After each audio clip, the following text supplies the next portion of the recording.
anybody who's half decent at this will end up becoming fabulously wealthy beyond their immediate financial needs. Right. Which then raises the question, at least in my mind, of what am I doing this for? Because it's no longer about putting food on the table. That is not the immediate concern. And I'm curious to understand how you've thought about that challenge, balancing out all the other interests that one might have. Yeah. Well, look, Guy, I'm 78.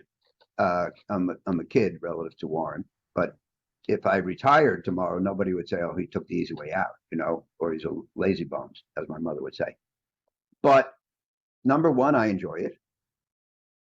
And every time I write a memo, I try not to write memos that just say the same thing over and over again. I try to have incremental content, which means I figured something out to my satisfaction.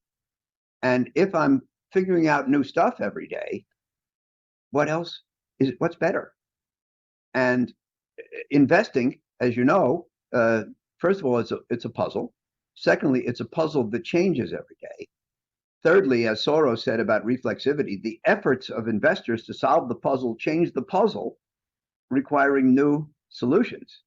So what could be more interesting and provocative than that? I don't get paid to work. I don't get a salary. I don't get a bonus. I don't get any participation in the profits from the funds at all. I only participate in Oaktree's overall profits, and I hope my stake in Oaktree will become more valuable over time. But that's a kind of indirect benefit. But what would I do if I didn't do this? How would I stay